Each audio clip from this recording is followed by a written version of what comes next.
الرحمن الرحیم الحمد للہ رب العالمین والصلاة والسلام علی اشرف الانبیاء والمرسلین نبینا محمد وآلہ وصحبہ اجمعین اما بعد۔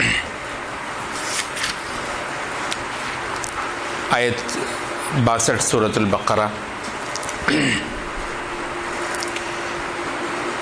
مضمون جو چل رہا ہے، ہم نے شروع میں کہا تھا کہ سورۃ البقرہ میں ہم دیکھتے ہیں کہ مختلف اجزاء کے اندر تقسیم ہوتی ہے یہ صورت، اور ایک یونٹ چلتا ہے موضوعات کے حوالے سے، اور یہاں جو موضوع چل رہا ہے وہ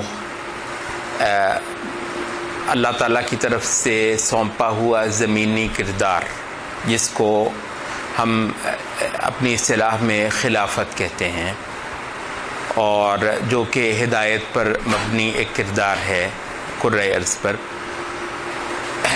اس منصب سے ایک قوم کو فارغ کیا گیا، اور اس کی معزولی کا جو موضوع ہے وہ یہاں پر چل رہا ہے۔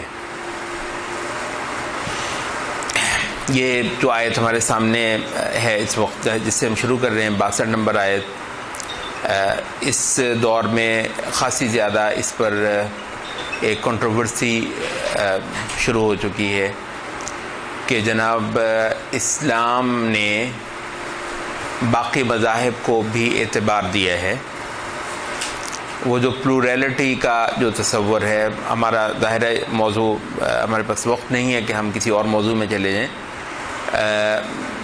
ایسا نہیں ہے کہ ہم کسی اور کو جینے کا حق نہیں دیتے روئے زمین پر، یہ ہمارا دین نہیں ہے۔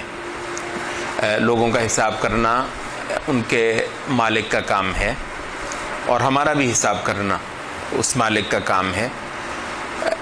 اور یہاں اگر کوئی کفر کا راستہ اختیار کرتا ہے تو اس کو اس کے حال پر چھوڑ دینا ہمیں ہمارے دین ہی کا سبق ہے۔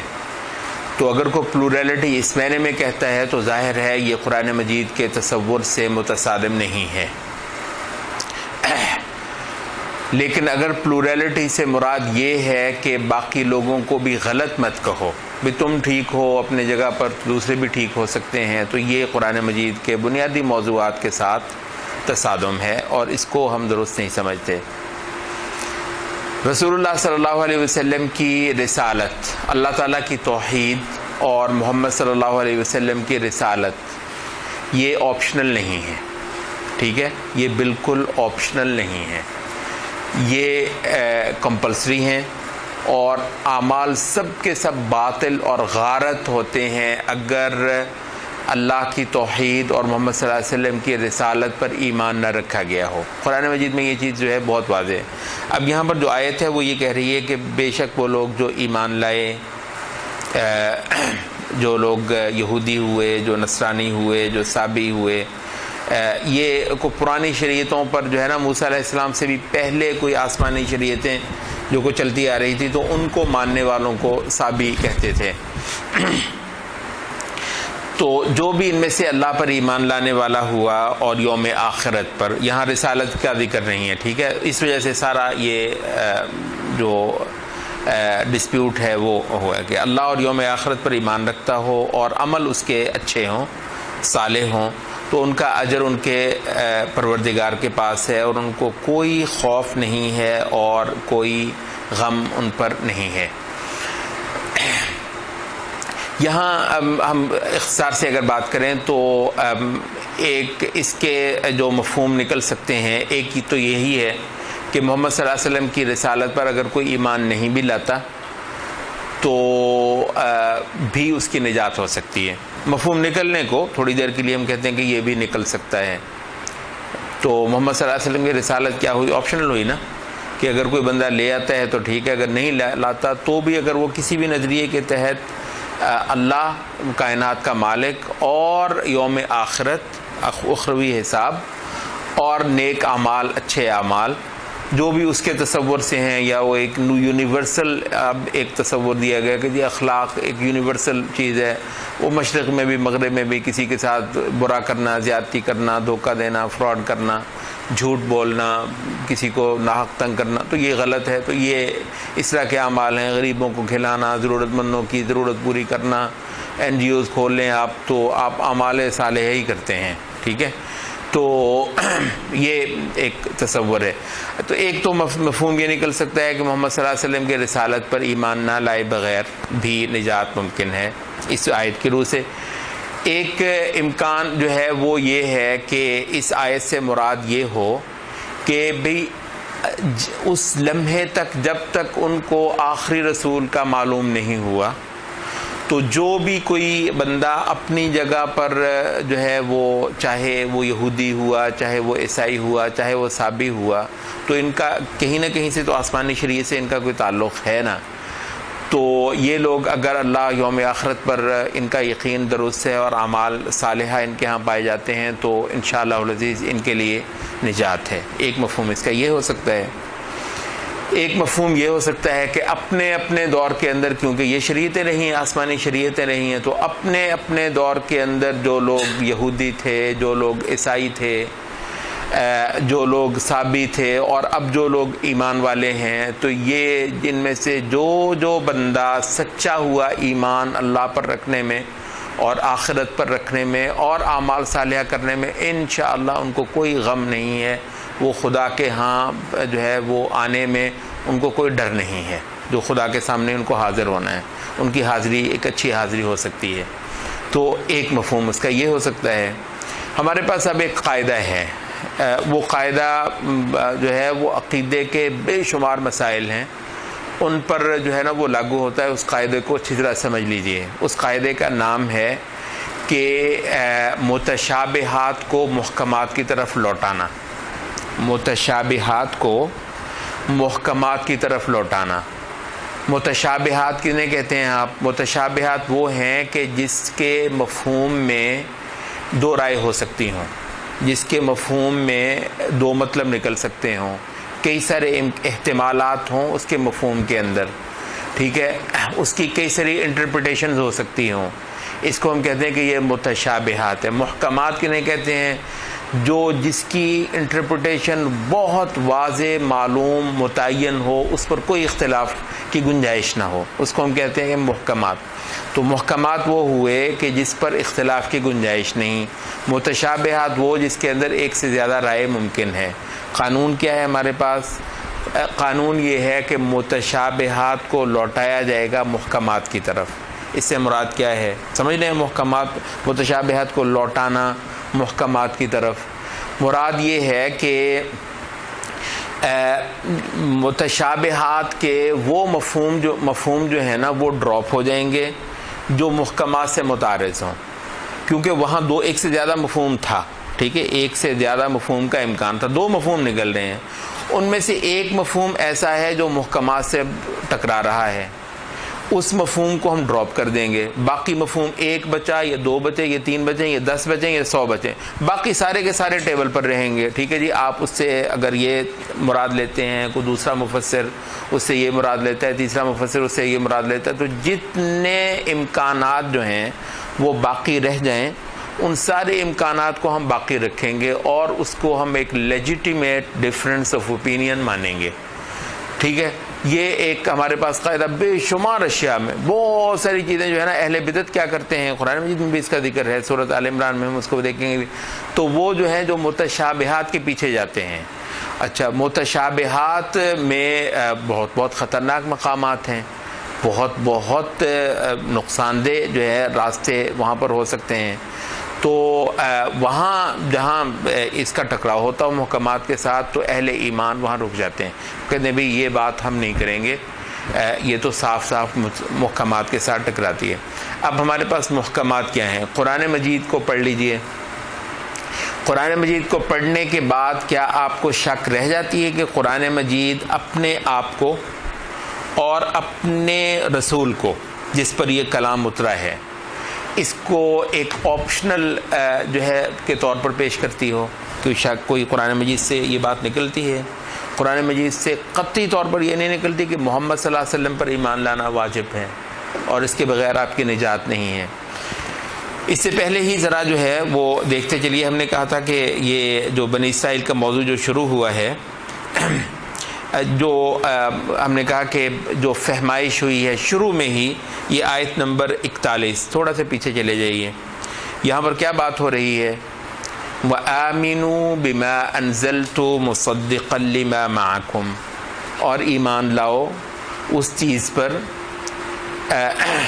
جس کو میں نے اتارا ہے، وہ اس چیز کی تصدیق کرنے والی ہے جو تمہارے پاس ہے۔ ٹھیک ہے، یہ بھلا یہ کیا ہے؟ تمہارے پاس جو شریعت ہے اس کی تصدیق کرنے والی جو میں نے شریعت اتاری ہوئی ہے اس پر ایمان لے آؤ۔ تو یہ کون ہے؟ محمد صلی اللہ علیہ وسلم کی شریعت ہے نا، محمد صلی اللہ علیہ وسلم کی رسالت ہے۔ اور کیا کہا جا رہا ہے؟ وَلَا تَكُونُوا أَوَّلَ كَافِرٍ بِهِ، اس کے ساتھ سب سے پہلا کفر کرنے والے تم نہ ہو، تم شریعت والے ہو نا، تم آج تک کتاب پڑھتے آئے ہو، تم ظالم ہو، ایسا نہ ہو کہ تم سب سے پہلے اس کے ساتھ کفر کرنے والے ہو۔ تو اس کو کیا کہا؟ جو محمد صلی اللہ علیہ وسلم کی شریعت کو نہیں مانتا اس کو کیا کہا اس آیت نے؟ وَلَا تَكُونُوا أَوَّلَ كَافِرٍ بِهِ، کیا کہا ہے جو محمد صلی اللہ علیہ وسلم کی شریعت کو نہیں مانتا؟ کافر کہا ہے۔ کس نے؟ قرآن مجید نے کہا ہے۔ تو اس وجہ سے محمد صلی اللہ علیہ وسلم کی شریعت کو نہ ماننے والا تو کافر ہے، وہ تو قرآن مجید نے اس سے پہلے قرآن مجید ہی کہا ہے۔ تو یہاں جو آیت سے جو مراد ہو سکتی ہے، اب ہم جو ہے وہ اس کا خلاصہ کریں گے، وہ یہ ہے کہ محمد صلی اللہ علیہ وسلم پر ایمان لانا تو واجب ہے۔ اگر اس آیت سے کوئی ایسا مقصود نکلتا ہے تو وہ محکمات سے متعارض ہے، لیکن اس آیت سے جو باقی مفہومات نکلتے ہیں وہ آپ جتنے لینا چاہیں لے لیں۔ تو اس وجہ سے یا یہ مفہوم لے لیں کہ بھئی till the moment someone didn't know about Muhammad صلی اللہ علیہ وسلم، ٹھیک ہے، جب تک محمد صلی اللہ علیہ وسلم کا پتہ نہیں چلا تو اس وقت تک انشاءاللہ العزیز وہ اگر اللہ یوم آخرت پر ایمان میں سچا ہے، اعمال اچھے کرتا ہے، اس کی نجات کا امکان ہے۔ یا پھر یہ ہے کہ وہ جو اپنا جو ان کا دور تھا اس کے اندر جو لوگ اس کرائٹیریا پر پورے اترتے تھے ان کی نجات کا امکان ہے۔ اور اگر آپ کوئی اور بھی اس کا مفہوم کا احتمال لیں تو ہمیں اس میں بھی کوئی وہ نہیں ہوگا، ہمیں جو پرابلم ہوگی وہ صرف ایک مفہوم کے ساتھ ہوگی جو کہ اس محکمات کے ساتھ ٹکراتا ہے۔ تو یہاں ہماری یہ جو بات ہے یہ مکمل ہوئی، اور وہ جو پہلا مفہوم ہے اس کی جو توثیق ہے وہ رسول اللہ صلی اللہ علیہ وسلم کی ایک حدیث بھی کرتی ہے، غالباً وہ صحیح مسلم میں روایت ہوئی ہے، سند کے لحاظ سے بالکل صحیح حدیث ہے کہ نبی صلی اللہ علیہ وسلم نے فرمایا کہ والذی نفسی بیدہ، اس ذات کی قسم جس کے ہاتھ میں میری جان ہے، لا يسمع بی من هذه الامت یہودی ولا نصرانی، نہیں سنتا میرا اس دور کے لوگوں میں سے کوئی بھی یہودی اور عیسائی، ثم لا یؤمن بی، پھر وہ میرے اوپر ایمان سن کر، ٹھیک ہے، میرا سن لے اور پھر وہ مجھ پر ایمان نہ لائے، الا کان من اصحاب النار، مگر وہ ضرور بضرور دوزخی ہے، ضرور بضرور وہ دوزخی ہے جس نے میرا سن لیا۔ اس سے مراد کیا ہے؟ اس سے مراد یہ بہرحال ہو سکتی ہے کہ ایک بندے نے سنا ہی نہ ہو محمد صلی اللہ علیہ وسلم کا، آپ کے رسالت کا، آپ کی بعثت کا، تو اس کے بارے میں ہم نے کہا کہ ہم اس کے بارے میں ڈسپیوٹ نہیں کرتے۔ یہ اب اس کی جو اپلیکیشن ہے کہ جی اب آج کے جو کافر ہیں وہ کسی کو پتہ ہے محمد صلی اللہ علیہ وسلم کا، یہ نہیں ہے، یہ اس کی اپلیکیشن کی بات ہے، اس پہ ہم یہاں پر اس وقت بات نہیں کر رہے، لیکن ایک اصول کے طور پر ہم بہرحال اس کو کنسیڈ نہیں کرتے کہ اس کی بھی گنجائش ہو کہ کوئی بندہ بس اعمال نیک کرتا ہو تو اس کی نجات ہو جائے اور وہ آخری شریعت پر ایمان نہ لائے۔ اس پہ ہم نے کچھ زیادہ وقت لے لیا۔ موضوع جو ہے وہ چل رہا ہے اس قوم کو جس کو منصب خلافت سے یا منصب ہدایت سے فارغ قرار دیا گیا ہے۔ ان کا ایک یہ تھا کہ ان سے اللہ تعالیٰ نے 20 بار عہد لیے اطاعت کے اور فرما برداری کے۔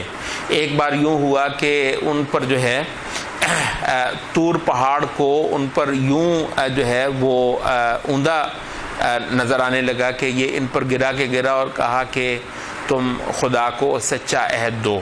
تو اس کے بعد ان لوگوں نے جو ہے وہ کتاب جو شریعت ہے اس کی پیروی کا عہد کیا، اور اس کے بعد پھر جو ہے وہ پھر گئے.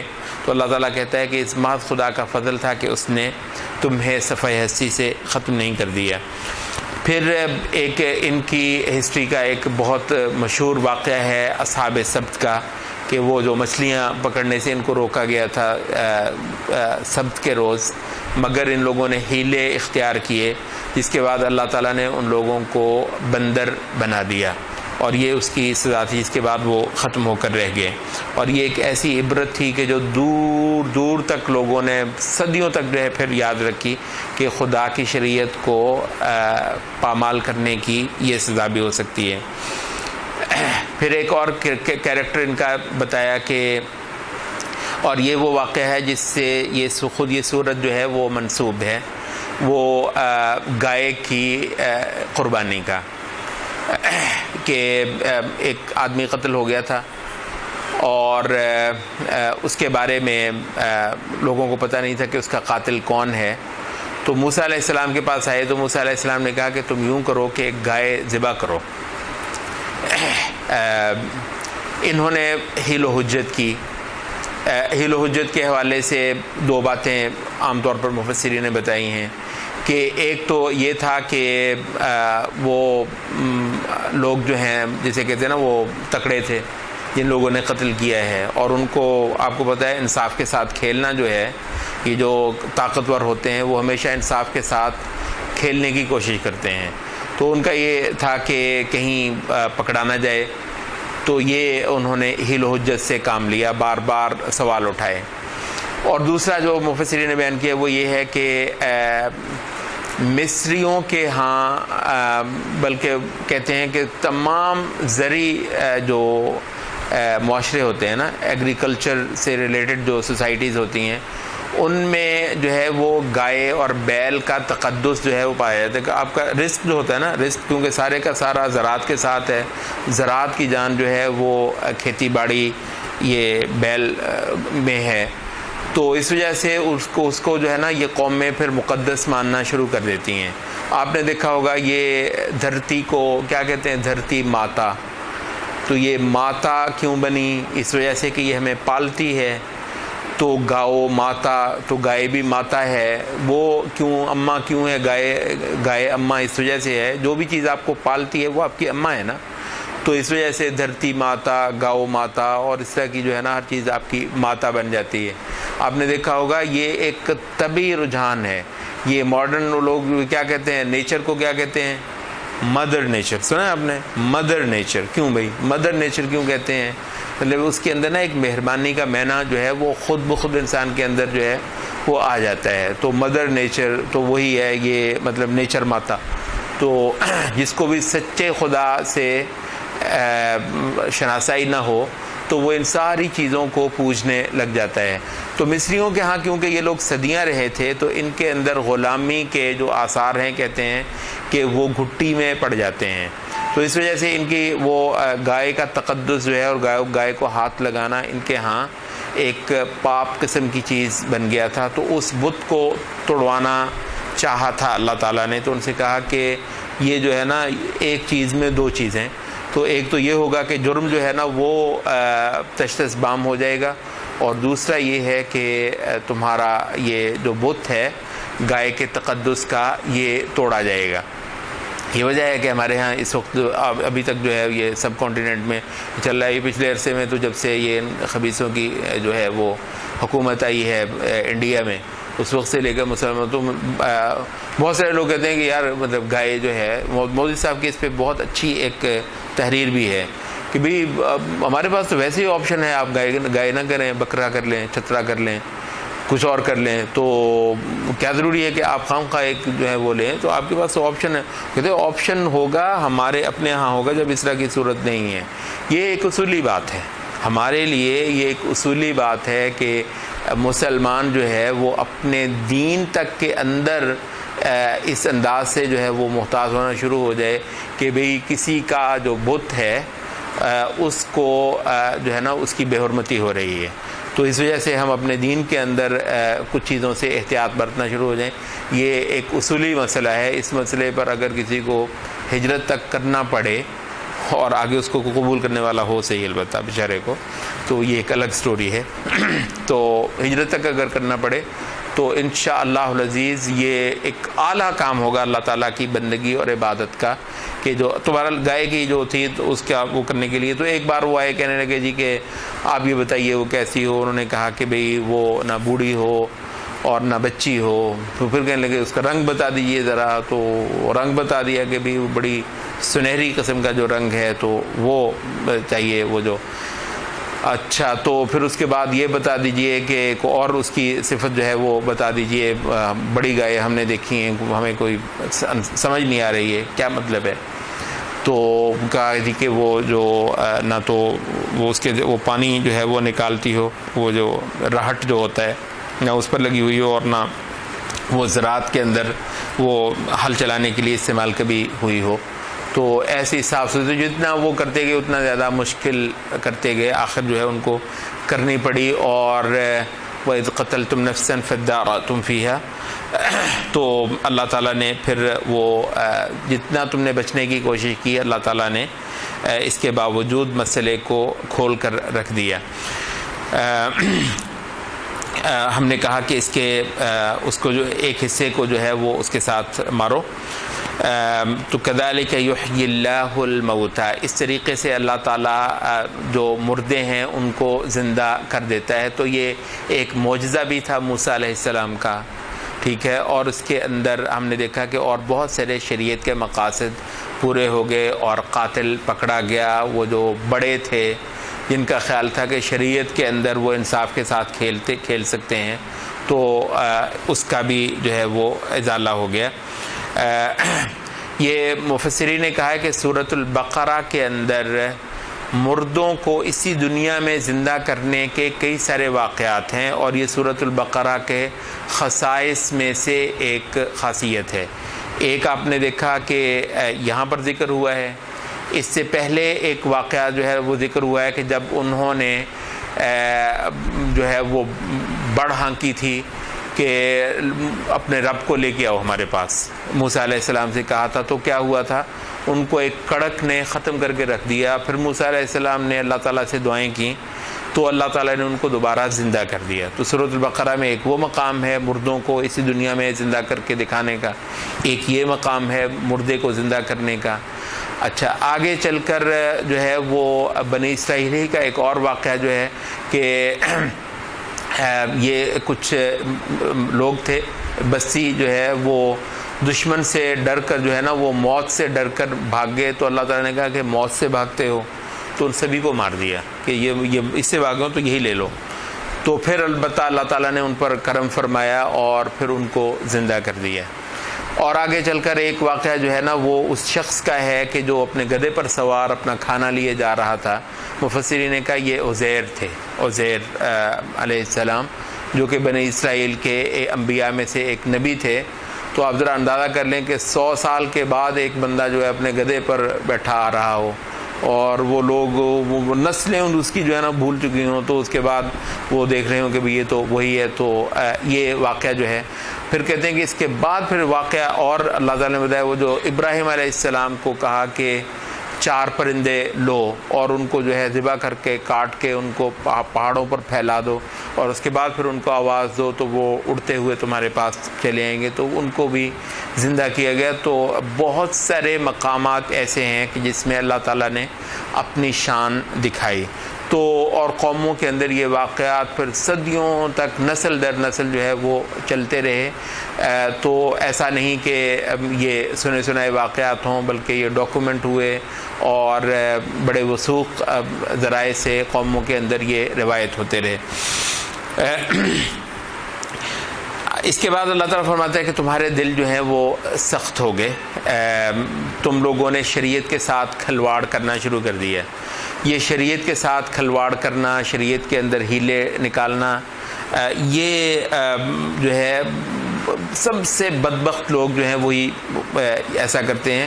یہ اس کا کچھ جو ہے وہ نمونہ آپ ان لوگوں میں دیکھتے ہیں جو دین کے ٹھیکیدار ہوتے ہیں اور ان کو خدا کا کوئی خوف نہیں ہوتا. اور یہ جو بے دین لوگ ہوتے ہیں جن کو ہم بے دین کہتے ہیں، ان میں سے بہت سارے ایسے ہیں کہ یہ خدا سے اچھے خاصے ڈرتے ہوتے ہیں. ٹھیک ہے اعمال میں کو بہت اچھے نہیں ہیں، مگر یہ ہے کہ اچھا خاصا ڈر جاتے ہیں یہ. البتہ یہ جو ہوتے ہیں دین کے ٹھیکیدار، اور ان لوگوں نے ایسے جو ہے نا وہ کھائے پیے ہوتے ہیں سب کچھ کہ ان کا خیال ہے ان کو کچھ فرق نہیں پڑتا ہے. تو تب فرمایا کہ تمہارا کیا خیال ہے کہ یہ آیات اور یہ جو احادیث ہیں یہ ان کا کچھ بگاڑ دیں گے؟ افتطمعون ان یؤمنوا لکم، تو تم پر یہ لوگ یہ بہت ظالم لوگ ہیں، تمہیں کیا پتہ ہو انہوں نے، یہ تو نبی ہی ان کی قوم قبیلے سے نہیں آیا ہے، یہ تو کتاب ہی کہیں اور آ گئی ہے. تو اس کے حوالے سے تو تصور بھی مت کرو، جو ان کے قبیلوں کے اندر نبوتیں آئی ہیں ان کے ساتھ انہوں نے کیا کیا ہے، تمہیں تو اس کا اندازہ نہیں ہے. ایسے پتھر دل جو ہیں کہ جیسے پتھر ہوتے ہیں، بلکہ پتھروں میں سے کہا کہ ایسے ہوتے ہیں کہ جو خدا کی خشیت سے لڑک جاتے ہیں. پتھر ایسے ہوتے ہیں، چٹانیں ایسی ہوتی ہیں خدا کی خشیت سے وہ لڑک جاتی ہیں. پتھر ایسے ہوتے ہیں جو پھٹ جاتے ہیں اور اس میں سے چشمے جاری ہو جاتے ہیں. لیکن جس بندے کا دل سخت ہو جائے اور اس پر کلام خدا بندی اثر نہ کرے، یہی وجہ ہے کہ حسن بصری دوسرے انہوں نے کہتے ہیں کہ آدمی اچھی طرح دیکھ لے، اگر قرآن مجید کا اثر اس کے دل پر نہیں ہوتا، اسے چاہیے کہ سارے کام موقوف کر کے ہاتھ اٹھا لے اور خدا سے دل ایک مانگ لے کہ خدایا میرے پاس دل ہی نہیں ہے جو تیرا کلام کو سن کر اس کا اثر لے. تو سب سے بڑھ کر پھر دعا اس کے لیے کرے کہ اللہ تعالیٰ اسے ایک ایسا دل دے دے جو اس سے اللہ تعالیٰ سے ڈرنا جانتا ہو. اچھا، اب ان کی جو ہے وہ ہیلہ بازی کا یہ حال ہے کہ یہ لوگ جب مسلمانوں کو اکیلے ملتے ہیں تو کہتے ہیں کہ ہاں یہ تو ساری باتیں ہمارے دین میں آئی ہوئی ہیں اور ہم جانتے ہیں آپ بالکل ٹھیک ہیں، آپ سچے ہیں، اور ہم بھی اس کو ویسے تو مانتے ہیں. لیکن یہ ہے کہ جب آپس میں، حتیٰ کہ بعض حوالے خود بھی بتاتے ہیں کہ ہمارے دین میں یہ آیا ہے، آخری نبی کی نشانیاں یہ ہیں اور یہ ہیں، اور اس کے بعد جب آپس میں ملتے ہیں کہتے ہیں بیوقوف ہو گئے ہو، کیوں ان کو بتاتے ہو، ان کو تو پتہ بھی نہیں ہے. تمہیں اندازہ ہے کہ آخرت میں یہ لوگ تمہارے سامنے اللہ تعالیٰ کے سامنے تمہارے خلاف یہ حجت پیش کریں گے. اللہ تعالیٰ کہتا ہے کیا اللہ تعالیٰ کو کیا سمجھتے ہو، یعنی اللہ تعالیٰ کو معلوم نہیں ہے، تمہارے بتانے سے جو ہے وہ پھر یہ تمہارے خلاف حجت پیش کریں گے. اللہ تعالیٰ تو تمہارے تمام اعمال سے واقف ہے. پھر کتاب کے اندر جو ہے وہ جعل سازی کرنا، یہ کتاب کے اندر تحریف کرنا، یہ ان کا من پسند مشغلہ رہا ہے. مفاد جہاں ٹکرایا وہاں شریعت کو بدل دیا.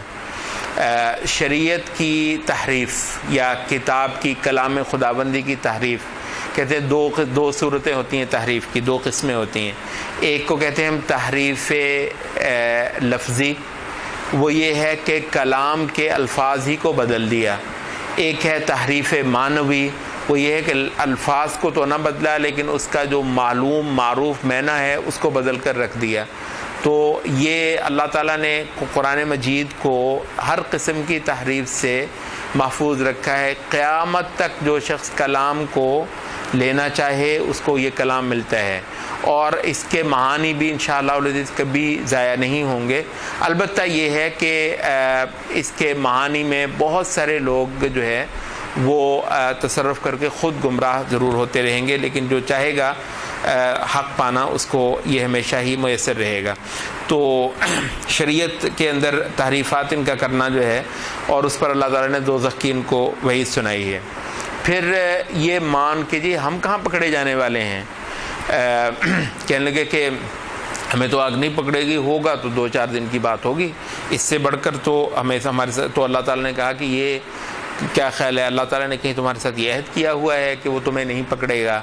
اور وہاں پر پھر اللہ تعالیٰ نے وہ اصول بتایا جو اصل میں ہمارے سمجھنے کا ہے کہ دیکھو جس بھی بندے نے برائیاں کمائی ہوں، یہ ایک ہوتا ہے کہ آدمی سے گناہ ہو جاتا ہے، ایک ہے کہ باقاعدہ وہ گناہوں کی کمائی کرتا ہے، صبح و شام ایک معصیت کی گناہگاری کی زندگی گزارتا ہے، اس سے نکلنے کی بھی تگ و دو اس کے اندر نظر نہیں آتی ہے. تو یہ ہے کہ باقاعدہ کمائی کرتا ہے برائی کی اور سیئات کی. تو جس نے یہ کیا اور اس کی سیئات اتنی ہو گئیں کہ چاروں طرف سیئات ہی سیئات ہیں، ان کو گھیر لیا ہوا ہے، تو ایسے لوگوں کو تو لازماً دوزخ کا ہی منہ دیکھنا ہے۔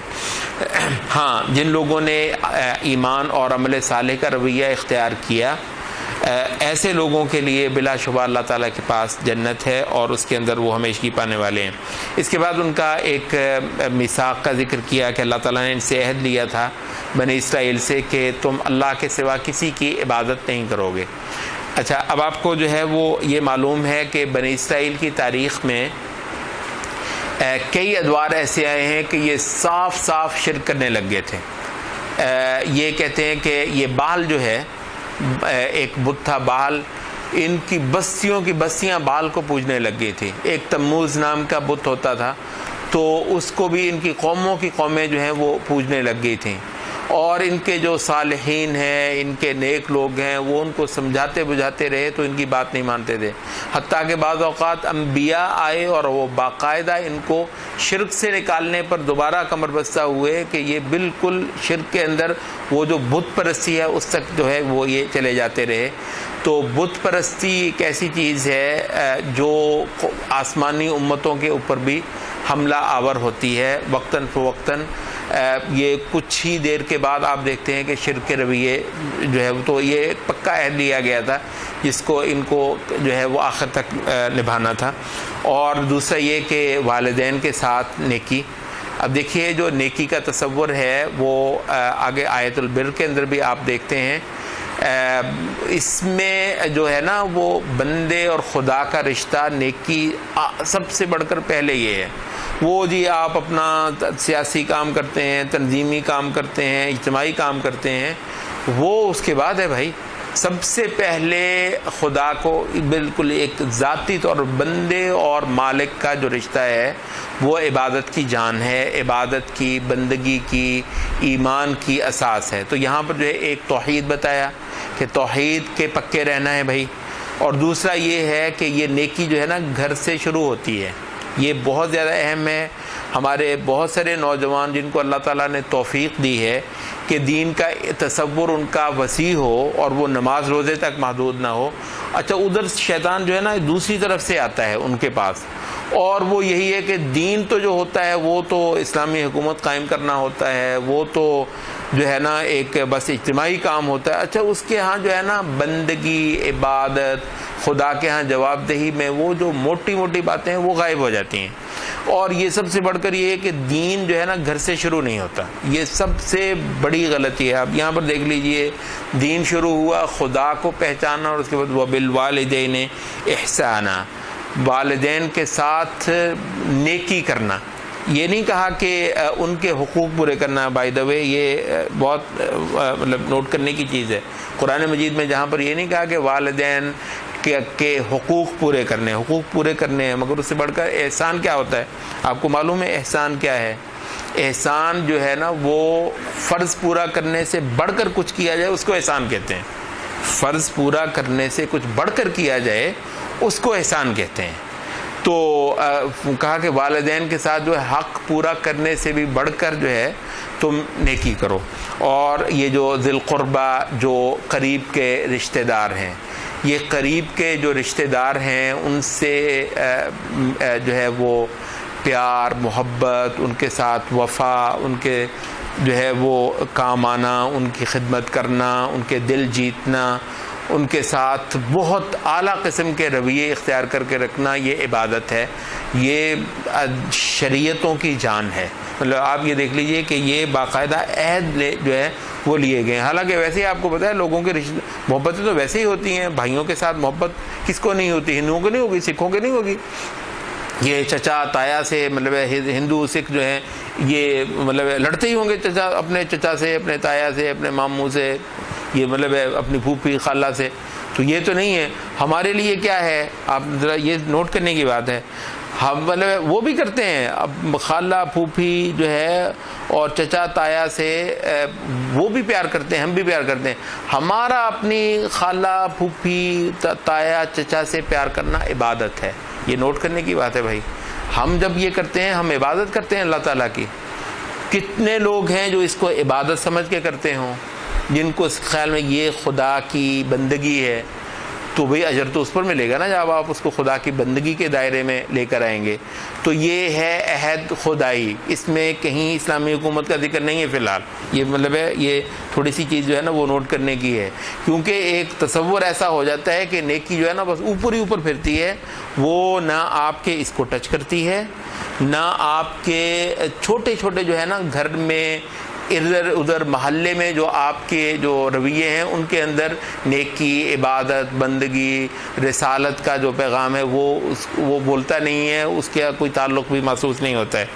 اچھا، اور اس کے بعد جو ہے یتامہ اور مساکین، ان کے ساتھ نیکی کرنا اور اچھائی کرنا، یہ اور یہ کچھ مطلب یونیورسیلٹی بھی اس کے اندر آپ دیکھتے ہیں کہ نیکی کی جو ہے وہ پائی جاتی ہے. وقولوا للناس حسنا، لوگوں کے کو بھلی بات کہنی ہے لوگوں کو. اب یہ جو ہے یہ بنی اسرائیل کو بتایا جا رہا ہے، لیکن یہ ساری یہ ہر شریعت کے احکام ہیں، یہ ایسا نہیں ہے یہ کسی خاص شریعت کے ساتھ ہو. اور خاص طور پر بنی اسرائیل کو بتایا گیا جو بندے کو بندہ نہیں سمجھتا. آپ کو پتہ ہے بنی اسرائیل تلمود پڑھیں تو وہ کہتا ہے کہ اپنے کے ساتھ جو ہے نا دھوکہ نہیں کرنا. تلمود میں مطلب ہے کہ جو دوسرا ہے اس کا جو مرضی کر جاؤ، کوئی پوچھنے والا نہیں ہے تمہیں. وہ بلکہ مطلب یہاں تک وہ کہتے ہیں کہ خدا نے ان کے جو ریسزم ہے کہتے ہیں دنیا کے اندر یہ ایک معلوم کہتے ہیں ریسزم جو ہے دنیا میں یہ یہودیت سے آئی ہے، اور اس میں شاید ذرہ پر مبالغہ نہیں ہے. وہ کہتے ہیں کہ تلمود کے اندر جو ہے تلمود ان کی فقہ کی ایک طریقے سے جو ہے نا وہ کتاب ہے، جو خود جو آسمانی کتاب جس کو کہتے ہیں اس کا انہوں نے جو حشر کیا وہ بھی ہمیں معلوم ہے. تو وہ جو آسمانی کتاب بھی نہیں ہے، وہ ان کا اپنا جو ہے نا وہ اپنی پریکٹسز ہیں جن کو انہوں نے تلمود کے نام سے جمع کیا. تو اس کے اندر آپ کس چیز کی توقع نہیں کریں گے بھلا. تو اس کے اندر وہ انہوں نے کہا ہے کہ یہ جو جنٹائل جسے کہتے ہیں نا، جنٹائل کیا ہے جانتے ہیں؟ یہ جن کو یہ امیین کہتے ہیں، یہ امیین جنٹائل کیا ہوتا ہے؟ جنٹائل جو غیر یہودی ہے، جو غیر بنی اسرائیلی ہے، اس کو یہ جنٹائل کہتے ہیں، یہ امی ہیں. یہ مطلب ہے کہ ان پڑھ کہتے ہیں کہ جو امی جو قومیں ہیں، جنٹائل جو قومیں ہیں، وہ ساری کی ساری جو ہیں وہ گدھے ہیں جن کو خدا نے بنی اسرائیل کی سواری کے لیے پیدا کیا ہے. یہ اور مطلب یہ اور ویسے یہ ہے کہ ہماری اپنی قوم میں کیا ثابت کر رہی ہیں اس وقت؟ ہمارے جتنے یہ دانشور جو سبق وہ پڑھائیں گے وہ ہم پڑھیں گے، جو چیز وہ سکھائیں گے ہم وہ سیکھیں گے، جیسے وہ چلائیں گے ویسے کریں گے. اور یہ ان کی ملٹی نیشنلز اور ان کا جو ہے وہ سارے کا سارا جو ہے جو آپ کا جو مال لوٹتے ہیں، جو آپ کے مفادات کو جو ہے وہ اپنے ہاتھوں میں لے لیتے ہیں، جیسے چلاتے ہیں آپ کو چلتے ہیں. یعنی بلا شبہ ہم سواری ہیں. یعنی حقیقت میں اس وقت جو ڈیزائن ہوا ہے وہ کہتے ہیں کہ یہ جو ہے جنٹائل جو قومیں ہیں یہ گدھے ہیں جن کو خدا نے بنی اسرائیل کی سواری کے لیے پیدا کیا ہے. تو دعا پڑھو اور ان پر سوار ہو جاؤ اور خوب جو ہے وہ انجوائے کرو، یہ ہیں ہی اس لیے. تو مطلب یہ نظر ہے جس نظر سے یہ لوگوں تو کہا کہ وہ قولوا للناس حسنا، لوگوں کو جو ہے وہ بھلی بات کہنی ہے، لوگوں کا احترام کرنا، لوگوں کے حقوق ادا کرنا. آپ دیکھیں مطلب کہ رسول اللہ صلی اللہ علیہ وسلم کے جو اسباق ہیں کہ کس طریقے سے لوگوں کے جان مال کی حرمت. اس وقت تو یہ حال ہے نا کہ ہمارے ہاں بعض جو مذہبی رویے ہیں اس میں وہ مسلمان کا خون کرنا جو ہے ان کے لیے شاید معمولی بات ہے. ادھر یہ ہے کہ عام انسان بھی جو ہیں ان کے بھی حقوق کو ادا کرنا یہ ضروری ہے. اور اس کے بعد یہ کہا وَأَقِيمُوا الصَّلَاةَ وَآتُوا الزَّكَاةَ، نماز پڑھنی اور زکوٰۃ دینی. تو فرمایا کہ یہ تم سے عہد لیا گیا تھا لیکن بہت تھوڑے لوگوں کو چھوڑ کر تم نے جو ہے وہ اس سے پیٹھی موڑی اور اس سے تم اعراضی کرتے رہے. اچھا، پھر یہ بھی عہد لیا گیا تھا کہ تم آپس میں ایک دوسرے کے خون نہیں بہاؤ گے اور ایک دوسرے کو در بدر نہیں کرو گے، ایک دوسرے کو گھر سے نہیں نکالو گے. اس کا تم نے اقرار کیا، لیکن اس کے بعد جو ہے پھر تم نے آپس کی خون ریزی کی. آپ کو پتہ ہے یہ بہت اہم بات نبی صلی اللہ علیہ وسلم نے اپنی امت کے حوالے سے یہ کی ہے. یہ یاد ہے حجۃ الوداع میں نبی صلی اللہ علیہ وسلم نے کیا کہا تھا کہ تمہیں معلوم ہے کہ یہ کون سا مہینہ ہے؟ صحابہ نے کہا جی اللہ اور اس کا رسول ہی جانے. کہا کہ یہ ذوالحجہ نہیں ہے؟ انہوں نے کہا جی. انہوں نے کہا کہ یہ کون سا دن ہے؟ انہوں نے کہا اللہ کو رسول ہی جانے۔ انہوں نے کہا کہ کیا یہ یوم النحر نہیں ہے، یہ جو 10واں دن ہوتا ہے قربانی کا دن، قربانی کا دن یہ نہیں ہے؟ انہوں نے کہا جی ہاں ہے۔ انہوں نے کہا کہ تم کس شہر میں ہو؟ انہوں نے کہا جی اللہ اور اس کا رسول ہی جانے۔ ایسا نہیں کہ صحابہ کو پتہ نہیں ہے کہ وہ مکہ میں ہیں، ان کا خیال تھا کہ پتہ نہیں اللہ کے رسول۔ بس اس میں محدثی نے کہا ہے کہ وہ جو ادب تھا نا صحابہ کا، رسول بیٹھا ہے ان کے سامنے، معمولی شے نہیں ہے، رسول بیٹھا ہے، کہ ان کا یہ تھا کہ پتہ نہیں اللہ کے رسول اس شہر کا نام بدل لیں، اس مہینے کا نام بدل لیں، یہ وجہ تھی، ان کا ادب تھا، یہ نہیں ان کو پتہ نہیں تھا کہ یہ ذو الحجہ نہیں ہے۔ تو کہنے لگے پتہ ہے کہ اس شہر میں ہو؟ انہوں نے کہا جی اللہ اور اس کا رسول ہی جانے۔ انہوں نے کہا کہ یہ مکہ نہیں ہے؟ انہوں نے کہا جی مکہ ہی ہے۔ تو انہوں نے کہا تو پھر جان لو کہ تمہارے جانیں اور تمہارے مال اور تمہاری عزتیں اور آبروئیں حرام ہیں تم پر ایسی حرمت کے ساتھ جو اس مہینے کی حرمت ہے، جو اس دن کی حرمت ہے، جو اس شہر کی حرمت ہے۔ آپ ذرا تصور کر لیں کہ مسلمان کی آبرو جو ہے، جس کو ہم بڑے آرام سے وہ مزے لے لے کر جو ہے نا وہ چغلیاں کر رہے ہوتے ہیں، بے آبرو کر رہے ہوتے ہیں، ذلیل اور رسوا کر رہے ہوتے ہیں، تو مطلب آپ ذرا تصور کر لیں کہ ایک تو پہلے کہنا کہ لوگوں کے ساتھ بھلا سلوک کرنا، اس کے بعد ایک خاص عہد الگ سے لیا ہے آپس میں جو نبی کو ماننے والے ہیں وہ ایک دوسرے کی خون ریزی کریں، وہ ایک دوسرے کا مال جو ہے وہ اڑائیں، وہ ایک دوسرے کی عزت اور آبرو پر حملہ آور ہوں، یہ تو بہت بڑا پاپ ہے نا۔ تو نبی صلی اللہ علیہ وسلم نے بھی اپنی قوم، تو اس کے بعد آپ دیکھیں یہ جو مسلمانوں کے ہاں، اور نبی صلی اللہ علیہ وسلم نے کہا بھی کہ باقی میں نے اللہ سے بہت مانگا، اللہ نے مجھے بہت کچھ جو ہے نا میری دعائیں سنی، مگر میں نے کہا کہ خدایا میری امت میں جو ہے خون ریزی نہ ہو، خدا نے میری یہ بات نہیں مانی، اور کہا کہ جب ایک بار جو ہے وہ ان کے درمیان خون شروع ہو جائے گا کبھی نہیں رکے گا۔ تو اس وجہ سے مطلب ہے کہ مسلمانوں کی جو وحدت ہے وہ بہت بڑی حرمت رکھتی ہے، مسلمانوں کی جو عزت آبرو ہے۔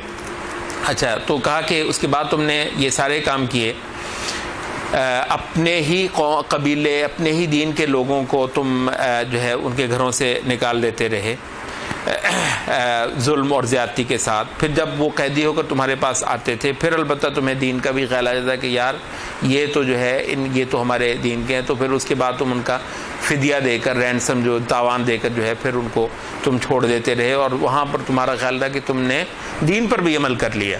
تو کہا یہاں پر جو ہے وہ کہا کہ تو پھر کتاب کے یعنی شریعت کے ایک حصے پر ایمان لانا اور ایک حصے پر کفر کرنا، یہ تو ایسا جرم ہے کہ اس کی سزا کیا ہو سکتی ہے سوائے اس کے کہ دنیا میں رسوائی کی زندگی، خزی فی الحیات الدنیا، اور قیامت کے روز ایک شدید ترین عذاب کی طرف لوٹایا جانا۔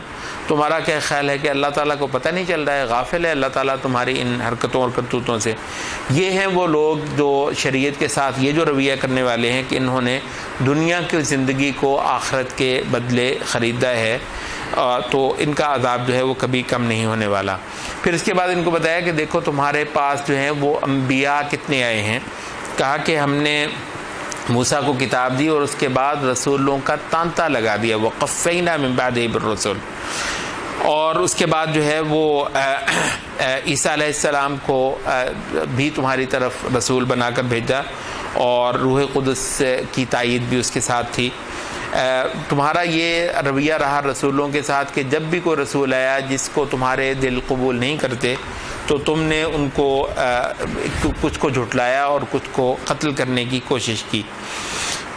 اچھا، دوسرا ان کو بتایا کہ تمہارا ادھر آخری نبی کے حوالے سے بھی یہ حال رہا ہے کہ تم اس کے انتظار کرتے تھے، حتیٰ کہ جب لڑائی ہو جاتی تھی عربوں کے ساتھ تمہاری، کیونکہ تمہارا یہ خیال تھا کہ رسول تو جب بھی آنا ہے ہم میں سے ہی آنا ہے، کیونکہ آج تک ہم میں سے ہی آئے ہیں، تو تم یہ کہتے تھے کہ جو آخری رسول آئے گا تو اس وقت ہم تم سے بدلے لیں گے۔ تم اس طریقے سے بے صبری سے اس رسول کا انتظار کرتے تھے اور اس ذلت اور رسوائی کی زندگی سے تم نکلنا چاہتے تھے۔ پھر جب وہ رسول آ گیا، محض اس وجہ سے کہ وہ تمہاری قوم اور قبیلے سے نہیں ہے، تو تم نے اس کا جو ہے وہ انکار کر دیا، تو اس پر جو ہے اب تم لعنت کے مستحق ہو گئے ہو۔ تو اور کہا کہ یہ سارا کچھ اس وجہ سے ہے کہ تم یہ پسند نہیں کرتے کہ اللہ جس پر چاہے اپنی رحمت جو ہے وہ نازل کر دے، یعنی رسول جو ہے وہ آپ کے قبیلے سے نہ ہو، اس وجہ سے آپ اس کو قبول نہ کریں۔ اللہ تعالیٰ اچھا اس کو جو ہے وہ فضیلت دے دے، اللہ تعالیٰ اس پر اپنی کتاب اتار دے، یہ جو سبمیشن ہے خدا جس کو دے دے، مطلب وہ اگر وہ آگے بھی چل کر ہے کہ فقد آتینا آل ابراہیم الکتاب والحکمہ، بھی اللہ تعالیٰ نے ابراہیم کی جو ذریت ہے اس کو خصوصی طور پر چنا ہے۔ ٹھیک ہے جی، ہم بر صغیر کے لوگ ہیں، ہم سب کانٹیننٹ کے ہیں، کیا خیال ہے اس پر یہ کریں گے کہ جی وہ ہمیں کیوں نہیں دیا؟ اچھا اگر اللہ تعالیٰ کسی کو اللہ دے، ٹھیک ہے، وہ مطلب فرض کر لیں رسول اللہ صلی اللہ علیہ وسلم کو اور رسول اللہ صلی اللہ علیہ وسلم کی قوم کو اگر کچھ خصوصیت مل جاتی ہے، ٹھیک ہے، مثلا قریش کے کچھ فضائل ایسے ہیں جو قریش کے ساتھ خاص ہیں، یہاں پر آپ وہی کس پہ اعتراض کر رہے ہو تم؟ اگر کسی کو مطلب ملائکہ نے کیا دکھایا جب وہ ملائکہ کے اوپر آدم کو فضیلت دینے والا ہے، سوال اصل میں یہ ہے فضیلت دینے والا ہے کون؟ اللہ ہے۔ اگر اللہ ہے فضیلت دینے والا تو ہم کون ہیں بھائی؟ ہم کون ہیں؟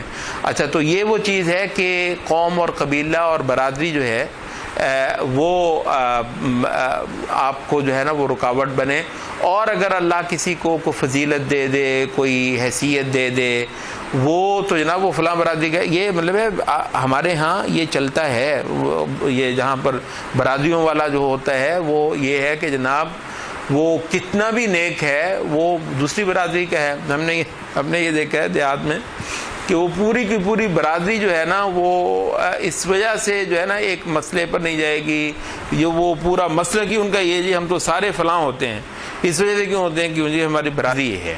اچھا برادری جو ہے وہ مسلک بھی ڈکلیئر کرے گی آپ کا، تو یہ چیز جو ہے وہ چلتی ہے۔ تو یہ اخلاص کے منافی ہے، یہ اللہ تعالیٰ کے آگے سرنڈر ہونے کے منافی ہے کہ یہاں پر قومیں، برادریاں، نسلیں، قبیلے، یہ چیزیں جو ہیں وہ دیکھی جائیں۔ اچھا ان کے ہاں یہ تھا کہ جب ان کو کہا جاتا تھا کہ یہ دین ہے، آخری رسالت ہے، اس کو تسلیم کر لو، تو یہ لوگ کہتے تھے کہ یہ تمہارے لیے ہے۔ یہ اہل کتاب کے ہاں باقاعدہ ایک اسکول آف تھاٹ بڑی دیر تک پایا جاتا تھا، اب بھی اہل کتاب کے ہاں یہ ایک پایا جاتا ہے۔ وہ قرآن مجید کو تسلیم بھی کرتے ہیں، کہتے ہیں کہ قرآن مجید سچا ہے، محمد صلی اللہ علیہ وسلم سچے ہیں، مگر یہ ہے امیوں کے لیے، ہمارے لیے نہیں ہے۔ تو یہ بات جو ہے نا وہ کہتے ہیں یہ ٹھیک ہے، بڑی اچھی بات ہے، واقعتاً وہی ہے جو مطلب تم کہہ رہے ہو، مگر یہ ہے کہ نؤمن بما انزل علینا، جو ہم پر اترا ہے نا ہم تو اسی پر ایمان لانے والے ہیں۔ تو محمد صلی اللہ علیہ وسلم، اب یہ ایک اور مقام ہے جہاں آپ جگہ جگہ دیکھیں گے محمد صلی اللہ علیہ وسلم کی رسالت کو قرآن مجید نے آپشنل چیز کے طور پر پیش نہیں کیا ہے، ایک یہ وہ مقام ہے۔ تو وَيَكْفُرُونَ بِمَا وَرَاءَهُ، اس کے علاوہ جو ہے نا وہ چیزوں سے وہ کفر کرتے ہیں۔ تو اللہ تعالیٰ کہتا ہے کہ پھر اگر ایسی بات ہے تو جو نبی تم میں سے آئے تھے تم نے ان کو کیوں قتل کیا؟ یہاں ایک اور چیز آپ نوٹ کرتے ہیں، یہ اس وقت جو ہے نا وہ انڈیویجولزم بہت تیزی سے ایک پھیل رہا ہے کہ جی یہ جو دین ہے وہ انسان سے ایک فرد کے طور پر ہی مخاطب ہوتا ہے، اور ایک فرد کے طور پر ہی اس کا حساب ہونا ہے، اور ایک فرد کے طور پر بھی دین اس کو جو ہے نا وہ ڈیل کرتا ہے۔ ویسے جب آپ سورۃ البقرہ پڑھتے ہیں، خاص طور پہ سورۃ البقرہ مطلب میں کہہ رہا ہوں کیونکہ سورۃ البقرہ کے کچھ خصوصی مضامین ہیں، یہاں آپ یہ دیکھتے ہیں کہ یعنی یہودیوں کو ایک اینٹی کے طور پر نہیں مخاطب کیا جا رہا، محسوس نہیں کر رہے آپ۔ اب جو مکے مدینے میں جو یہودی بیٹھے ہیں، یعنی انہوں نے انبیاء کو قتل کیا تھا، اس وقت جو یہودی بیٹھے ہیں مطلب انہوں نے انبیاء کو قتل کر کے آئے ہوئے ہیں جو قرآن مجید کے سامنے بیٹھے ہیں اس وقت، جس وقت قرآن مجید اتر رہا ہے۔ کیا خیال ہے ان میں سے کوئی ایسا ہے جنہوں نے نبیوں کو قتل کیا ہو؟ ان کو کیوں کہہ رہے ہیں کل فلم تقتلون انبیاء اللہ من قبل ان کنتم مؤمنین؟ آپ نے یہ بہت سے سنا ہوگا آج کل جو ہے اللہ کے بندے وہ یہودی خاص یہودی تھے جو مدینے میں ہوتے تھے، ان کے بارے میں آیات آئی ہیں، آپ جو ہے نا وہ یہودی یہودی یہودی یہ یہودی اور ہوں گے، ان کا کیا تعلق ہے، ان بیچاروں نے کیا کیا ہے، یہ وہاں پر تھے یہودی؟ مطلب ان سے یہ سوال کر لیجئے کہ وہ یہودی جن کو قرآن مجید جو ہے وہ مورد الزام ٹھہرا رہا ہے، ان پر فرد جرم عائد کر رہا ہے، انبیاء قل فلم تقتلون انبیاء اللہ من قبل ان کنتم مؤمنین، وہ یہودی جو ہیں یہ وہی یہودی تھے جو اس سے کئی صدیاں پہلے ارض شام میں، کیونکہ مدینے میں تو ان پر کوئی نبی آیا ہی نہیں، اور یہ آپ کو پتہ ہے یہ جو یہودی ہیں یہ کب سے آئے ہوئے تھے مدینے میں؟ کہتے ہیں بخت نصر نے جب حملہ کیا تھا اس وقت کچھ یہودی قبیلے بھاگ کر ادھر آ گئے، انہوں نے کہا کہ یہ اس کی علامتیں بھی کچھ ایسی ہیں کہ آخری نبی نے یہاں آنا ہے، تو وہ ہمارے کیونکہ نبی ہمارے اندر ہی آتے ہیں تو چلیں ہماری اولادوں میں سے کوئی نبی ہو جائے گا، تو چلیں یہاں پر یثرب میں جا کر بیٹھ جاتے ہیں، تو نشانی وغیرہ کا انہوں نے اندازہ لگایا۔ تو بخت نصر کب آیا؟ بخت نصر کہتے ہیں کہ کوئی 600 کوئی 30 640 جو ہے نا قبل مسیح، 630 یا 640 قبل مسیح، 650 سال عیسیٰ علیہ السلام سے بھی پہلے، اور عیسیٰ علیہ السلام اور محمد صلی اللہ علیہ وسلم کے درمیان 600 سال سے زیادہ، محمد صلی اللہ علیہ وسلم کی نبوت اور عیسیٰ علیہ السلام کے درمیان 600 کو 10 سال بنتے ہیں، ٹھیک ہے، تو 610 سال یہ اور 650 سال یہ 1200-1300 سال پہلے تو یہ وہ شام سے آئے ہیں، یہ ارض فلسطین سے یہ لوگ آئے ہوئے مدینہ، اس سے پہلے ہی ان کے بڑوں نے کو کیا ہوگا، ان کو کیوں کہا جا رہا ہے تم نے قتل کیا؟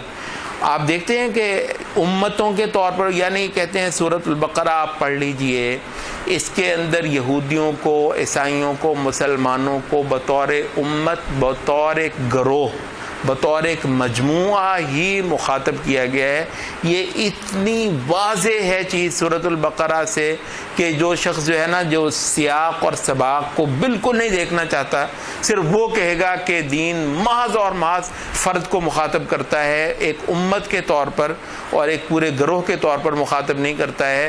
ایسا گروہ جو ہے جو صدیوں کی نیکیاں بھی جو ہے نا شیئر کرتا ہے، اور صدیوں کے جو گناہ ہیں ان کے اندر بھی وہ اس کا حصہ بڑھتا ہے، کیونکہ وہ ایک گروہ سے وابستہ ہے۔ تو یہ درست ہے کہ ان میں پھر جو اچھے لوگ ہیں ان کو سراہا بھی جا رہا ہے، جیسے پیچھے ایک آیت گزری، آگے بھی آپ دیکھیں گے کہ اس طرح کی بعض آیات آتی ہیں۔ دوبارہ اس کا ذکر ہوا کہ تم سے جو طور پہاڑ کو تمہارے اوپر مسلط کر کے تو پھر ایک عہد دیا گیا تھا، اس کے بعد بھی پھر جو ہے تم نے بچڑے، اس کے علاوہ باوجود تم نے بچڑے کو بھی پوجا، اور تم نے دنیا کی زندگی سے بھی بہت پیار کیا۔ جو لوگ جن کا آخرت پر ایمان ہو ان کے لیے یہ روا نہیں ہے کہ وہ دنیا کی زندگی سے اتنا پیار کریں، اتنا پیار کریں کہ دین کے ساتھ جو مرضی ہو ان کو جان پیاری ہو، اور ان کو زندگی اور اس کی رنگینیوں سے ہی ہو۔ یہ کس کے لائق ہے کہ وہ دنیا پر مرے؟ یہ صرف ان قوموں کے لائق ہے کہ جن کی آخرت ہے ہی نہیں۔ یعنی آپ کے خیال میں دنیا پر ہم بھی اتنا ہی مریں جتنا یورپ مرتا ہے؟ وہ کہتے جی دنیا میں مزے، یار دیکھو مزے ہی نہیں کرتے، بھئی تم مزے کرو یار، کیونکہ تمہارے لیے دوزخ ہے۔ تو ہم جو ہے ہم تو اس دنیا کو قربان بھی کرتے ہیں اپنے خدا کی محبت، اور جنت ملتی کب ہے؟ جنت ملتی اس وقت ہے جب اس دنیا کو آپ خدا کی محبت پر قربان کرنے کے لیے تیار ہوتے ہیں، تو جنت یوں مفت تھوڑی ملتی ہے۔ رسول اللہ نے فرمایا کہ الا ان سلعۃ اللہ غالیہ، خبردار رہو اللہ تعالیٰ کا سودا مہنگا ہے۔ مطلب ویسے تو بڑا سستا ہے کہ آپ یہ اتنی سی یہ بالکل بیکار دنیا جس کا کوئی بھروسہ نہیں ہے، اگلے لمحے ویسے بھی ختم ہو جائے، آپ نہ دیں، آپ نہ قربان کریں اس دنیا کو خدا کے لیے، اگلے لمحے ویسے ہی آپ اس دنیا میں نہ رہیں، تو یہ دنیا اتنی بے بھروسہ ہے۔ اتنی بے بھروسہ چیز کو اتنی ابدی زندگی کے مقابلے پر قربان کر کے یہ سودا ہے تو ویسے وعدے کا بڑا سستا ہے، لیکن بہرحال اتنا سستا نہیں ہے کہ تمہارا خیال ہے کہ کچھ بھی نہیں لگے گا۔ تو یہودی جو ہیں، آپ کو پتہ ہے یہاں پر ہی ذکر ہے اس بات کا کہ تم یہ دیکھو گے کہ سب سے زیادہ جو ہے نا یہ حریص ہیں زندگی کے، جینا کسی بھی قیمت پر. یہاں پہ بعض اہل علم نے کہا کہ وَلَتَجِدَنَّهُمْ احرص الناس علی حیات, حیات نکرہ یہاں پر ہوئی ہے, کسی بھی قسم کی زندگی, نکرہ اسی کو کہتے ہیں نا, کیسی بھی زندگی ہو, کیسی بھی ذلت کی, رسوائی کی, یہ اس کو جو ہے وہ اس پر مرتے ہیں. اور یہ ہے کہ اگر ان کی خواہش ہے کہ 1000 سال جو ہے نا یہ رہ کر جائیں, تو بلکہ وہ ایک ہمارے ایک بڑے اچھے امریکہ میں داعی تھے, وہ کہتے ہیں کہ جب یہ نیا ملینیم شروع ہوا نا, یہ جب یہ صدی شروع ہوئی, آپ کو پتہ ہے یہ صدی صرف ختم نہیں ہوئی تھی بلکہ نیا ملینیم جو ہے وہ شروع ہوا. یہ صرف ہماری زندگی میں ہی ہوا, اب اس کے بعد 1000 سال اگر دنیا نے رہنا ہے جو آئیں گے تو وہ اگلا ملینیم دیکھیں گے. تو ایک بڑی ایکسائٹمنٹ تھی نا جی کہ ایک جو ہے نا وہ ملینیم ختم ہو رہا ہے تو دوسرا ملینیم شروع ہو رہا ہے. تو وہ کہہ رہے ہیں کہ وہ اس پر نا وہ CNN جو ہے وہ مختلف نیو یارک میں لوگوں کو نا انٹرویو کر رہا تھا کہ آپ کے کیا جذبات ہیں اس شام نا, جس شام یہ ملینیم ختم ہونا تھا, پتہ نہیں کیا واقعہ دنیا کے اندر ہونے جا رہا ہے. تو وہ کہتے ہیں وہ انٹرویو کر رہا تھا مختلف لوگوں کے کہ آپ کے کیا اس وقت جو ہے نا احساسات ہیں, کیسی فیلنگز ہیں, تو مختلف کر رہے ہیں. تو وہ کہتے ہیں کہ ایک جو ہے وہ کہہ رہا ہے کہ نیا ملینیم آ رہا ہے, یہ سائنس کا ملینیم ہوگا, اور اس میں ایسی ایسی چیزیں جو ہے نا وہ ایجاد ہو جائیں گی جس کا کبھی سوچا تک نہیں ہوگا, اور اس کے اندر جو ہے نا تو تمہاری کیا خواہش ہے, کہتا ہے تو میری خواہش یہ ہے کہ ایسی میڈیکل سائنس جو ہے وہ آئے کہ میں 1000 سال جیوں. وہ کہتے ہیں میں ٹی وی دیکھ رہا, میں نے کہا یہ ضرور یہ یہودی ہوگا اور یہ نیو یارک میں یہودی ہوتے بھی بہت ہیں, مطلب وہ جو ہے نا کہ 1000 سال کے اسی طریقے سے میں جی لوں. اچھا تو 1000 سال جی لو, پھر کیا ہے, پھر اگر دوزخ ہے تو پھر کیا ہے. تو اصل چیز کیا ہے, وہ جو رسول اللہ علیہ وسلم کی ہے نا کہ آپ کہتے ہیں کہ رسول اللہ علیہ وسلم نے پہلا خطبہ دیا مدینے میں, اس کے الفاظ سے کہ الا ان کل آت قریب, خبردار رہو ہر چیز جو آنے والی ہے نا وہ قریب ہی ہے. الا ان البعید ما لیس بعید, دیکھو دور صرف وہ چیز ہے جس نے کبھی ہونا نہیں ہے, جس نے کبھی آنا نہیں ہے. تو یہ ہے اسلامی نظر. وہ کہتا ہے ابھی بھی مر جاؤں تو میرا کیا ہے, اگر خدا سے میری محبت ہے, خدا سے میں ڈرتا ہوں, ٹھیک ہے, میں ابھی مر جاؤں, میرا کیا ہے, کوئی مسئلہ نہیں. اور اگر خدا مجھے لمبا رکھنا چاہے تو بھی میں خدا سے ڈرتا ہوں, مطلب دنیا بھی میری, آخرت بھی میری, مجھے ڈر کیا ہے. جس کا خدا ہے اس کا سب کچھ ہے, اور جس کا البتہ خدا نہیں ہے وہ کہتا ہے مجھے تھوڑا سا ٹائم ذرا یہاں پر اور مل جائے, تو مل بھی جائے تب بھی اس کا کیا ہوگا. تو یہ وہ ہیں جو ایمان کے مخالف رویے جو ہیں قرآن مجید نے ان کا بتایا کہ یہ اس جو ہے وہ نوبت کو یہ پہنچے ہوئے ہیں. البتہ دعویٰ ہے ان کا شریعت کو ماننے کا, کتاب کو ماننے کا, تو ان کو اگر معزول کیا جا رہا ہے اس منصب سے تو وہ کوئی ایسا بلا وجہ نہیں ہے.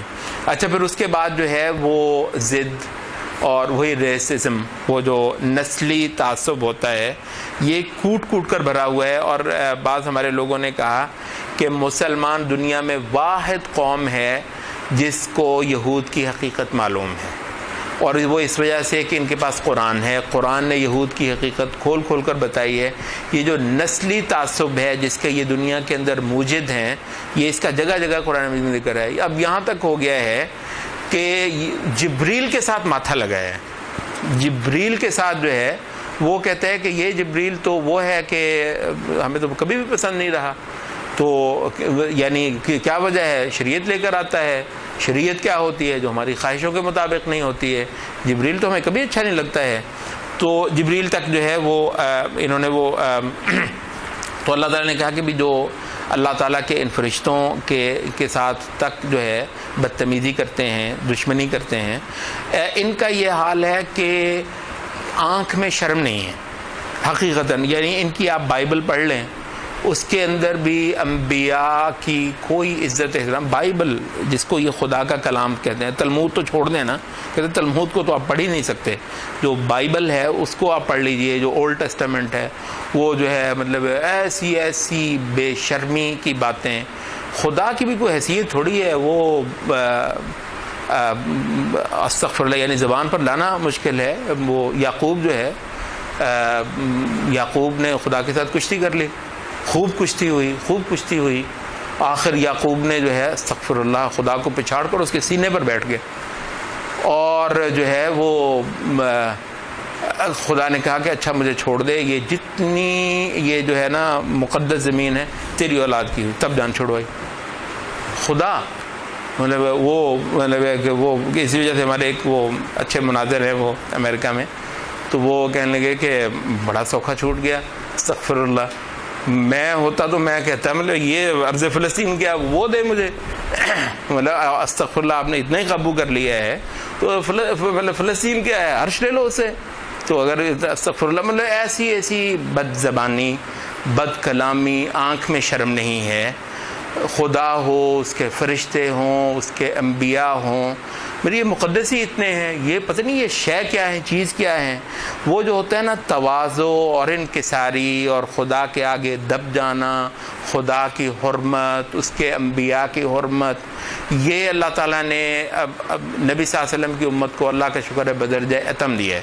یہ یعنی یہ حقیقت یہ کہ دیکھنے میں آیا ہے کہ اس امت کے گناہ گار بھی جو ہیں وہ بھی شرم کرتے ہیں، انبیاء کی بہت کرتے ہیں، نبیوں کے حوالے سے کوئی ایک بات ہو جائے تو یہ ان کو جھرجھری آ جاتی ہے اور ان کا برا حال ہو جاتا ہے، اور یہ جیسے چیر پھاڑ دیں گے کہ انبیاء کی حرمت، کتابوں کی حرمت، ملائکہ کی حرمت۔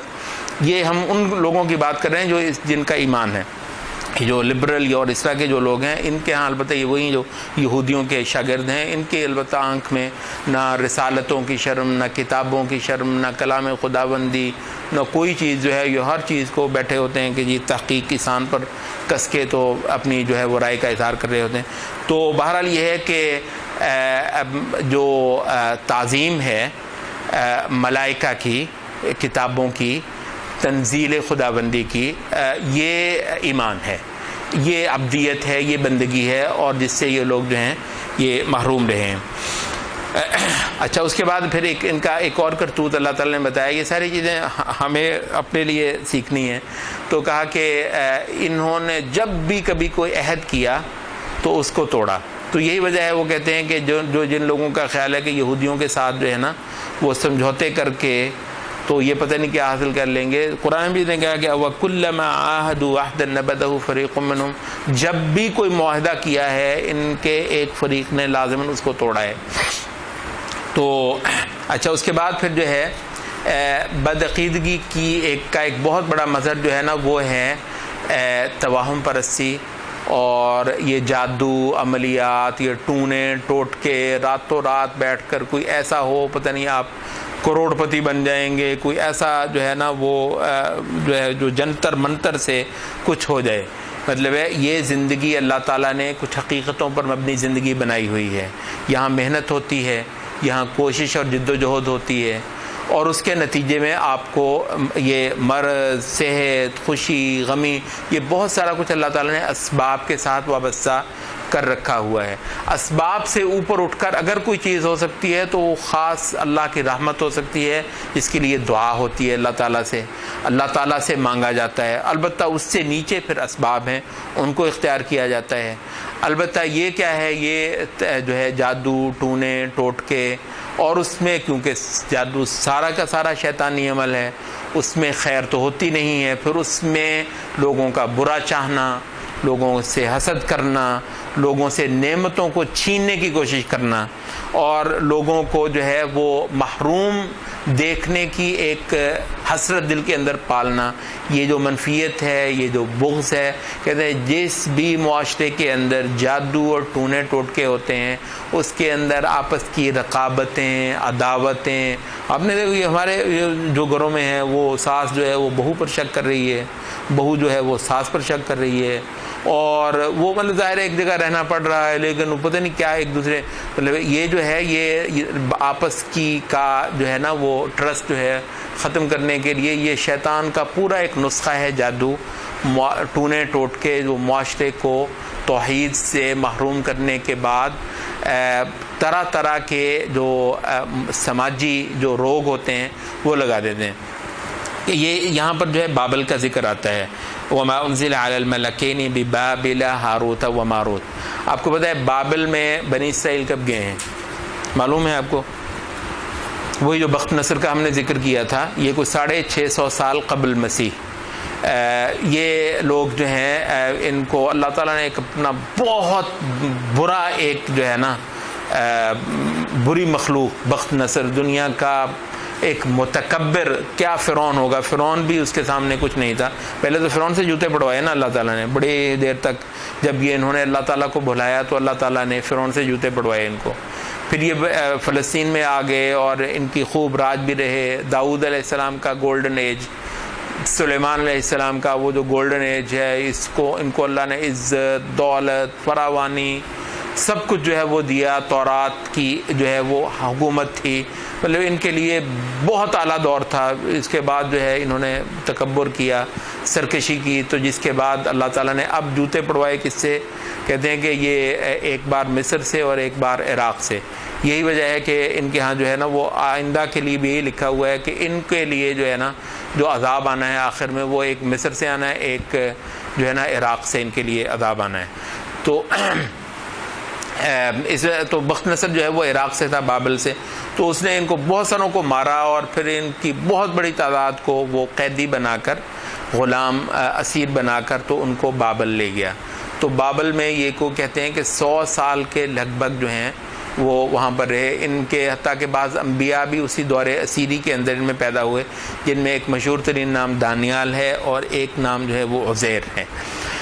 تو اس دور میں جو ہے وہ کہتے ہیں کہ غلاموں کے اندر تو اور بھی زیادہ جو ہے نا وہ گھٹیا خصلتیں پیدا ہوتی ہیں. تو ان کے اندر جو جادو ٹونے ٹوٹ کے خاص طور پر اس دور کی یادگار ہے. موحد قوم جب اس طرح کی حرکتیں کرے تو اس وقت جو ہے پھر ان سے اللہ تعالیٰ کی مدد ہٹ جاتی ہے.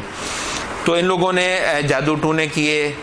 جو شیاطین جو ہیں وہ سلیمان علیہ السلام کی مملکت کے خلاف جو ہے جو جنتر منتر پڑھتے تھے, تو یہ ان چیزوں کو انہوں نے اختیار کر لیا. اور 2 فرشتوں کو بھی اللہ تعالیٰ نے وہاں ان کی آزمائش کے لیے بھیجا, ہاروت اور ماروت کو. وہ ان کو کہتے تھے کہ ہم اللہ تعالیٰ کی طرف سے تمہارے لیے آزمائش بن کے آئے ہیں, ہمیں کہیں گے ہم تمہیں سکھا دیں گے جادو, لیکن ہم تمہیں کہہ رہے ہیں کہ تم یہ کفر ہے نہ کرو. وہ کہتے ہیں نہیں کفر ہے تو بھی تم ہمیں سکھا دو, جو اس کے کچھ فوائد ہیں نا وہ مطلب ہے ہم وہ چاہتے ہیں. فوائد کیا؟ انہوں نے کہا کہ اس کا نقصان ہی نقصان ہوتا تھا. وہ اس سے یہی چیزیں سیکھتے تھے کہ بیوی اور شوہر میں لڑائی بڑھائی جو ہے کیسے کروانی ہے اور ان کے تعلقات کو ختم کرتے ہیں. تو یہ تو تباہی کرتا ہے, جادو کو تعمیر تھوڑی کرتا ہے, یہ تو تخریب ہے.